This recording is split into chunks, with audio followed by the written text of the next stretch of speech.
Good morning dear students. हम लोग retirement and death chapter कर रहे हैं और अब हम लोग सभी टॉपिक्स को डिस्कस कर चुके हैं। रिटायरमेंट एंड डेथ चैप्टर से रिलेटेड जितने भी टॉपिक्स हैं वो सारे टॉपिक्स डिस्कस किए जा चुके हैं। और जैसा कि मैंने प्रीवियस वीडियो में एक्सप्लेन किया था आपको कि रिटायरमेंट और death of a partner during an accounting year, अगर साल के बीच में पार्टनर का रिटायरमेंट हो जाए या उसकी डेथ हो जाए तो उस केस में हम क्या करते हैं, तो एक एक्स्ट्रा एडजस्टमेंट हमको करना होता है कि हमें प्रॉफिट कैलकुलेट करना होता है उतने टाइम पीरियड का जितने टाइम पीरियड पार्टनर ने काम किया है। तो उस टॉपिक का जो सेकंड पार्ट का वीडियो है वो मैं नहीं बना रहा हूँ, इसलिए क्योंकि वो टॉपिक मैंने सिलेबस में चेक किया कि retirement during an accounting year board ने इस ईयर के लिए उसको हटा दिया है सिलेबस से। तो वो टॉपिक अगर आप लोग नहीं भी करते हैं तो it will be all right. तो इसीलिए अब मैं एक नेक्स्ट इलस्ट्रेशन आज और डिस्कस करूँगा। उसके बाद रिटायरमेंट और डेथ चैप्टर से रिलेटेड आपको सिर्फ और सिर्फ अब क्वेश्चंस को प्रैक्टिस करना है। मैं कुछ क्वेश्चन अनसॉल्व्ड क्वेश्चन सभी स्टूडेंट्स को बता दूंगा जो कि अब आप लोग करेंगे और उसमें अगर कोई डाउट्स आते हैं तो वो हम लोग डिस्कस करेंगे। तो सभी तरह के क्वेश्चंस अब हम लोग डिस्कस कर चुके हैं रिटायरमेंट और डेथ चैप्टर से रिलेटेड। वैसे भी रिटायरमेंट और डेथ में कोई ऐसा डिफरेंस नहीं है, मैंने पहले भी बताया था। सिर्फ क्वेश्चन में रिटायरमेंट की जगह अगर डेथ लिखा होगा तो वो डेथ टॉपिक का क्वेश्चन हो जाएगा और कोई भी डिफरेंस नहीं है। तो ऐसा नहीं है कि हमको डेथ चैप्टर अभी अलग से पढ़ना है। तो रिटायरमेंट और डेथ हमने पूरा एक साथ कवर किया है। तो जहाँ पे लिखा होता है कि एक्स रिटायर्ड या ए रिटायर्ड तो वहाँ पे ए डाइड लिखा हो सकता है बस, और कोई फ़र्क नहीं होता। तो इलस्ट्रेशन 66 है ये, तो सभी स्टूडेंट देख लेंगे कि आपकी बुक में इसको कहाँ पे दिया हुआ है। तो जय, अंकुर एंड आदित्य, और रेशियो में दिया है 3:2:1 का, और आदित्य डाइड। तो इसीलिए मैंने स्पेशली डेथ का इलस्ट्रेशन आज लिया है कि ये भी आपको देखने को मिल जाए कि किसी तरह का कोई डिफरेंस नहीं है। तो जहाँ पे आदित्य डाइड लिखा है वहाँ पे आदित्य रिटायर्ड भी हो सकता है। तो आदित्य डाइड ऑन 30 जून और पुराना रेशियो है 3:1। बैलेंस शीट हमें दी हुई है। बैलेंस शीट में सबसे पहले हम ये देखेंगे कि कोई एडजस्टमेंट्स है या नहीं है। तो बैलेंस शीट में आपको एक एडजस्टमेंट ये जनरल रिज़र्व दिख रहा है, और असेट साइड तो कोई भी एडजस्टमेंट नहीं दिया हुआ है। लायबिलिटी में भी और कोई एडजस्टमेंट नहीं है। तो अगर बैलेंस शीट में कोई एडजस्टमेंट होते हैं तो हम लोग उसे हमेशा पुराने पार्टनर्स के बीच में पुराने रेशियो में एडजस्ट करते हैं। तो जनरल रिज़र्व को हम लोग डिस्ट्रीब्यूट करेंगे पुराने पार्टनर्स के बीच में। इसकी एंट्री होती है general reserve debit to old partners old ratio. तो general reserve debit to Jay, to Ankur, to Aditya, ये एंट्री हो जाएगी। पर यहाँ पे इस एंट्री में हमें ये ध्यान देना होगा कि हमें जय, अंकुर और आदित्य का कैपिटल अकाउंट क्रेडिट करना है या करेंट अकाउंट क्रेडिट करना है। क्योंकि क्वेश्चन में आप ध्यान दें, क्वेश्चन में आपको पार्टनर्स के कैपिटल अकाउंट भी दिए जा चुके हैं और करेंट अकाउंट भी दिए गए हैं। ये देखिए, 2 पार्टनर्स का करेंट अकाउंट पॉजिटिव है और एक पार्टनर का करेंट अकाउंट नेगेटिव है।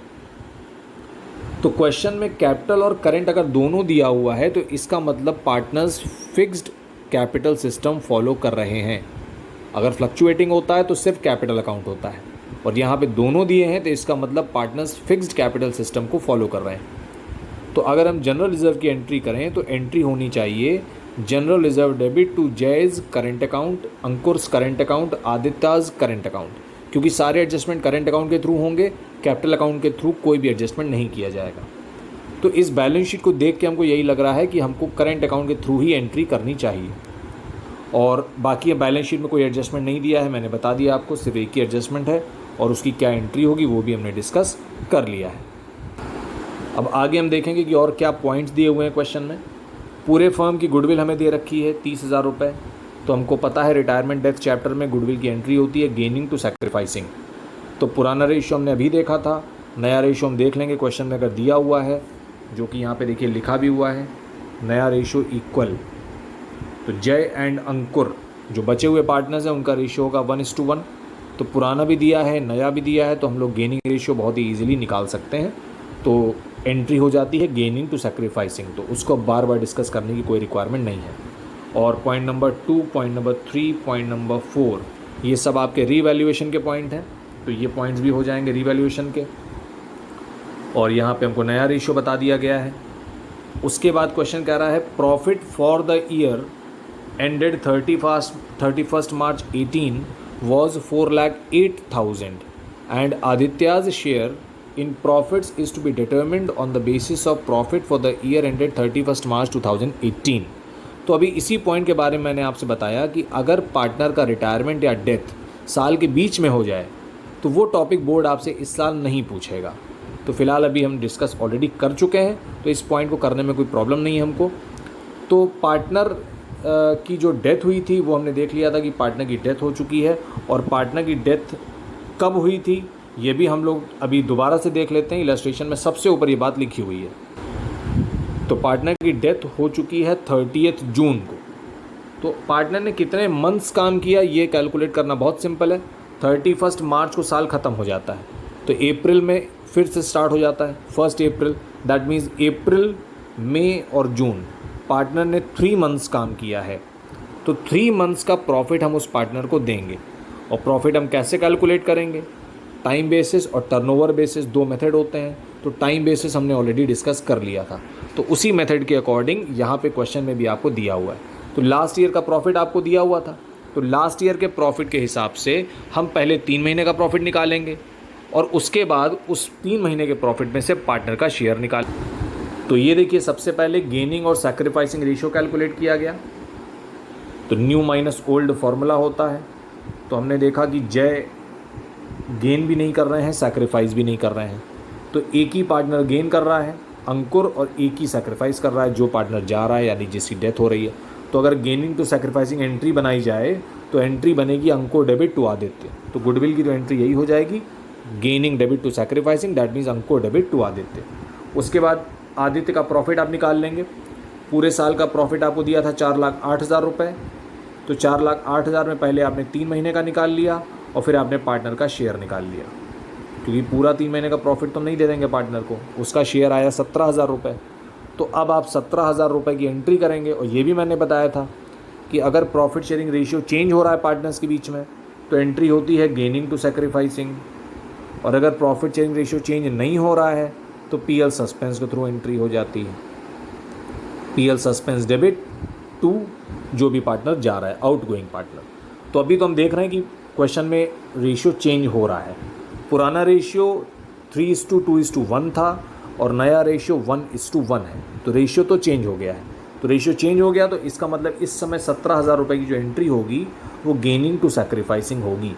मतलब जो एंट्री अभी हमने गुडविल के लिए डिस्कस किया, अंकुर टू आदित्य, सेम वही एंट्री प्रॉफिट के लिए भी हो जाएगी, अंकुर डेबिट टू आदित्य। तो इस तरह से प्रॉफिट का ट्रीटमेंट हम क्वेश्चन में कर लेंगे। तो आई होप यहाँ तक सभी स्टूडेंट को समझ में आ गया होगा। तो पॉइंट नंबर 6 में प्रॉफिट का एडजस्टमेंट भी हमने कर लिया। अब पॉइंट नंबर 7 बहुत ध्यान से पढ़ेंगे। लिखा हुआ है fixed capitals are to be converted into fluctuating capitals by transferring current account balances to capital account. तो फिक्स्ड कैपिटल ऑलरेडी चल रहा था, बैलेंस शीट में हमने देखा था, करंट अकाउंट भी दिए हुए थे। तो अब हमको फिक्स्ड कैपिटल को फ्लक्चुएटिंग कैपिटल में कन्वर्ट करना है। तो इसका सीधा सा मतलब है कि आप करंट अकाउंट्स को बंद कर दीजिए।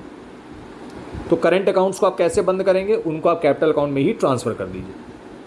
तो अब सभी स्टूडेंट सॉल्यूशन पे ध्यान दें। सबसे पहले रिवैल्यूएशन अकाउंट बनाया गया, लॉस आ गया। अब हमने डायरेक्ट कैपिटल अकाउंट बनाया है। हमको बनाना चाहिए था करंट अकाउंट, पर क्वेश्चन ने आपसे मना कर दिया है। क्वेश्चन ने कहा है कि फिक्स्ड को फ्लक्चुएटिंग में कन्वर्ट कर दीजिए। तो कैपिटल अकाउंट में सबसे पहले हम लोग क्या लिखते हैं? By balance brought down.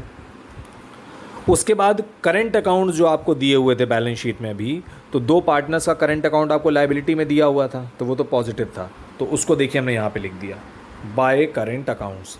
तो जय और अंकुर का करंट अकाउंट पॉजिटिव था और एक पार्टनर का करंट अकाउंट आपको असेट में दिया हुआ था, तो असेट में जो दिया था उसका बैलेंस डेबिट साइड में उतरेगा टू करंट अकाउंट। ये देखिए, तो करंट अकाउंट्स को आपने कैपिटल में ट्रांसफ़र कर दिया है और अब आपके करंट अकाउंट बंद हो गए हैं। तो पूरे क्वेश्चन में जो भी एंट्री की जाएंगी वो कैपिटल अकाउंट से की जाएंगी। इसीलिए मैंने जनरल रिजर्व की एंट्री डिस्कस की थी कि नॉर्मली एंट्री होनी चाहिए करंट अकाउंट से, पर इस क्वेश्चन में करंट अकाउंट से एंट्री नहीं होगी, क्योंकि क्वेश्चन ने लास्ट पॉइंट में आपको ये बता दिया है कि फिक्स्ड सिस्टम को फ्लक्चुएटिंग में कन्वर्ट कर दीजिए। तो अब आप जो भी काम करंट अकाउंट से करने वाले थे वो अब सब कुछ आप कैपिटल अकाउंट में ही करेंगे, जैसे नॉर्मली बाकी इलस्ट्रेशंस में हम लोग कर रहे थे। तो अब सब चीज़ का एंट्री यहीं पे हो जाएगा। ये देखिए जनरल रिजर्व भी यहीं आ गया, गुडविल की एंट्री भी यहीं हो गई। ये देखिए गुडविल की एंट्री की तो पोस्टिंग दोनों तरफ होती है, तो यहाँ भी आ गया। उसके बाद प्रॉफिट 17,000 रुपये, ये रहा 17,000 रुपये प्रॉफिट, तो उसकी भी सेम एंट्री हो गई। रीवैल्यूएशन पे लॉस हो गया था वो भी यहीं पे आ गया। और अब जो पार्टनर रिटायर हुआ है उसका पूरा का पूरा बैलेंस आप लोन अकाउंट में डाल दीजिए, क्योंकि पेमेंट करने के लिए तो कहा भी नहीं गया है अभी। तो ये आपने पूरा का पूरा पैसा उसके एग्जीक्यूटर अकाउंट में ट्रांसफ़र कर दिया। तो डेथ के केस में एग्जीक्यूटर लिख देते हैं हम लोग, और रिटायरमेंट के केस में लोन अकाउंट लिख देते हैं, और कोई भी डिफरेंस नहीं है। तो ये देखिए यहाँ पे पेमेंट के बारे में क्या बताया जा रहा है। प्रिपेयर रीवैल्यूएशन अकाउंट, ये कंप्लीट हो गया। कैपिटल अकाउंट भी कंप्लीट हो गया। Showing the necessary adjustments at Aditya's death and prepare Aditya's executors account, show that Aditya's executors were paid. Aditya's executors were paid 1300 immediately and 33,000 including interest of 10% on 31st December 18 and balance on 30th June 2019। तो loan account का payment कैसे किया जाता है वो भी हम लोग ऑलरेडी डिस्कस कर चुके हैं। तो सबसे पहले आपको क्या करना है कि पूरा का पूरा बैलेंस आप पहले एग्जीक्यूटर अकाउंट में ट्रांसफ़र करें। उसके बाद 1300 रुपये का पेमेंट तुरंत कर दीजिए। उसके बाद जो पहली इंस्टॉलमेंट है वो फिक्स रहेगी 33,000 की, और उसके बाद जो लास्ट में जो भी बैलेंस आपके पास बचेगा उसको आप 30 जून को पे कर दीजिएगा। तो इस तरह से लोन अकाउंट हम बनाएंगे। तो अब हम लोग देखते हैं कि लोन अकाउंट को कैसे बनाया गया है। तो सबसे पहले हम देखें कि कितना पैसा ट्रांसफ़र किया गया। टोटल 61,300 रुपीज़ हमने उसके एग्जीक्यूटर अकाउंट में ट्रांसफ़र कर दिए हैं, जिसमें से 1300 रुपये का पेमेंट हमको तुरंत करना है। 33,000 की पहली इंस्टॉलमेंट पे करनी है, जिसमें इंटरेस्ट ऑलरेडी इंक्लूडेड होगा, और उसके बाद जो भी बचेगा उसको हम 30 जून को पे करेंगे। तो यहाँ पे देखिए सब कुछ लिखा हुआ है। तो 31 दिसंबर को पहले आप पे करोगे, फिर आप 30 जून को पे करोगे, और उसका डेथ भी 30 जून को ही हुआ है। तो अब हम लोग देखते हैं किस तरह से लोन अकाउंट को बनाया गया है।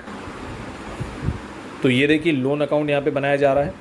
तो सबसे पहले हमने बैलेंस को ट्रांसफ़र किया बाय आदित्याज कैपिटल अकाउंट। ये तो कैपिटल अकाउंट से ही ट्रांसफ़र होकर आया है। उसके बाद इंटरेस्ट हम कैलकुलेट करते हैं, ये हमने पहले भी डिस्कस किया था। तो जून से आप 31 दिसंबर तक का इंटरेस्ट कैलकुलेट करिए, क्योंकि पहला पेमेंट जो आप करने जा रहे हैं वो 31 दिसंबर को करने जा रहे हैं। तो 61,300 आपने ट्रांसफ़र किया, और 1300 रुपये का पेमेंट तो तुरंत करने के लिए कहा गया था। तो ये देखिए 30 जून को ही तुरंत हमने पे भी कर दिया। तो अब बैलेंस हमारा बचा 60,000 रुपये। तो 1300 तुरंत पे कर दिया गया। अब बैलेंस बचा 60,000, तो इंटरेस्ट भी आप 60,000 पे ही कैलकुलेट करेंगे। तो 33,000 रुपीज़ आपसे पे करने के लिए कहा गया था, और वो कहा गया था 31 दिसंबर को पे करने के लिए कहा गया था। तो पहले आप 31 दिसंबर तक का इंटरेस्ट निकालिए। तो 30 जून को हमने 1300 का पेमेंट तुरंत कर दिया है, और उसके बाद जो फर्स्ट इंस्टॉलमेंट पे करनी है वो 31 दिसंबर को पे करनी है। तो पहले हम 31 दिसंबर तक इंटरेस्ट कैलकुलेट करेंगे आउटस्टैंडिंग अमाउंट पे। तो आउटस्टैंडिंग अमाउंट हमारा अब हो गया है 60,000 रुपीज़। 61,300 में से 1300 पे कर दिया गया, तो 60,000 रुपये बच रहा है। तो 60,000 पे आप 10% कैलकुलेट करेंगे 6,000, और हाफ ईयर के लिए कैलकुलेट होगा 3,000।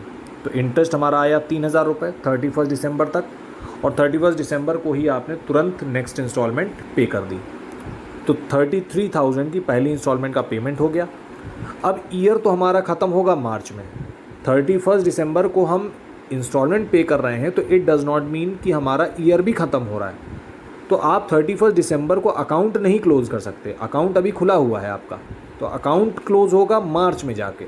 तो अब आएगी मार्च 31। तो आपने अभी जितना टिक लगा हुआ है उतना हमने कर दिया है, लेकिन हमारा अकाउंट अभी नहीं बंद हुआ। तो मार्च में अब आप क्या करेंगे, दिसंबर के बाद मार्च तक 3 महीने और होते हैं। तो 3 महीने का इंटरेस्ट निकाल के अब आप छोड़ देंगे। यहाँ पे हमने लिखा बाय इंटरेस्ट। अब हमारा आउटस्टैंडिंग बैलेंस कितना है, 30,000 रुपये, क्योंकि 60,000 पे आपने इंटरेस्ट कैलकुलेट किया था तो 3,000 आया था, और आपने इंस्टॉलमेंट पे करी है 33,000 की। तो 33,000 में अगर 3,000 रुपये इंटरेस्ट है, तो इसका मतलब प्रिंसिपल अमाउंट आपने कितना पे किया, 30,000 रुपये। तो टोटल प्रिंसिपल अमाउंट कितना था, 61,300, जिसमें से 1,300 रुपये हमने पहले पे किए। तो यहाँ पे मैं लिख भी दे रहा हूँ, टोटल प्रिंसिपल अमाउंट 61,300, तो उसमें से पहले पे हुआ 1,300, तो प्रिंसिपल अमाउंट बचा 60,000। 60,000 में से नेक्स्ट इंस्टॉलमेंट आपने पे करी 33,000 की। 33,000 में 3,000 रुपये तो इंटरेस्ट था, तो प्रिंसिपल अमाउंट आपने कितना पे किया, 30,000 रुपये। तो अब आपका प्रिंसिपल अमाउंट कितना बच रहा है, 30,000 रुपये। तो अब जो नेक्स्ट इंटरेस्ट कैलकुलेट होगा वो प्रिंसिपल अमाउंट पे ही कैलकुलेट होगा, 30,000 पे कैलकुलेट होगा। तो ये देखिए 30,000 का 10% 3,000 रुपये। और दिसंबर से मार्च तक सिर्फ 3 महीने होते हैं, तो 3 महीने का अगर निकाला जाए तो 750 रुपये इंटरेस्ट आएगा आपका। तो 750 रुपीज़ इंटरेस्ट हम कैलकुलेट करके छोड़ देंगे, क्योंकि मार्च 31 को अकाउंट बंद करना पड़ेगा आपको, लेकिन अभी आपको इंस्टॉलमेंट का पेमेंट नहीं करना है, इंस्टॉलमेंट का पेमेंट करना है जून 30 को। तो आपने 31 मार्च तक इंटरेस्ट कैलकुलेट करके बैलेंसिंग कर ली, अकाउंट बंद कर दिया, 30,750 आपका बैलेंस आ गया। अब अकाउंट क्लोज हो गया। अब इस बैलेंस को पहले हमने नीचे उतारा, फिर 30 जून को अब हमको नेक्स्ट इंस्टॉलमेंट पे करनी है। तो 1 अप्रैल से 30 जून तक 3 महीने होते हैं, 3 महीने का इंटरेस्ट आप दोबारा से निकाल लीजिए 30,000 रुपये, फिर से 750 आएगा। और अब 30 जून को आप जो भी बचा हुआ पेमेंट है वो पूरा का पूरा पेमेंट कर देंगे टू बैंक अकाउंट 31500। तो इस इलस्ट्रेशन में ईयर एंड होने की डेट और इंस्टॉलमेंट पे करने की डेट अलग अलग थी, इसीलिए हमने इंटरेस्ट को कैलकुलेट करके बैलेंस कर दिया था, और नेक्स्ट ईयर जब डेट ऑफ पेमेंट आएगी उस दिन तक का इंटरेस्ट आप कैलकुलेट करेंगे और फिर साथ में पेमेंट करेंगे। तो 31,500 रुपये में 750 ये पुराना वाला इंटरेस्ट भी है और 750 ये नया वाला इंटरेस्ट भी हमने जो अभी कैलकुलेट किया वो भी हमने इंक्लूड किया और उसको पे कर दिया। तो इस तरह से ये एग्जीक्यूटर अकाउंट हमारा कंप्लीट हो जाएगा। तो आई होप ये सभी को समझ में आ गया होगा, सभी स्टूडेंट्स को। ये रिटायरमेंट और डेथ चैप्टर के लिए सब कुछ हमने डिस्कस कर लिया है, सारे टॉपिक्स हमारे कंप्लीट हो गए हैं। और अब मैं आप लोगों को कुछ अनसॉल्व्ड क्वेश्चंस भी बता दूंगा, जिसको भी अब सभी स्टूडेंट्स प्रैक्टिस कर लेंगे। और आई थिंक अब कोई भी डाउट किसी भी स्टूडेंट को नहीं आना चाहिए, जो भी स्टूडेंट्स प्रॉपरली सारे वीडियो लेक्चर्स को और ऑनलाइन लेक्चर्स को फॉलो कर रहे हैं। तो इस चैप्टर में इतना ही करेंगे हम लोग, और अब हम लोग नेक्स्ट चैप्टर स्टार्ट करेंगे, dissolution of partnership firm, next turn से। तो सभी स्टूडेंट्स रिटायरमेंट चैप्टर को अच्छे से कर लें, और कोई डाउट होता है तो मुझसे पूछ लें। Thank you so much.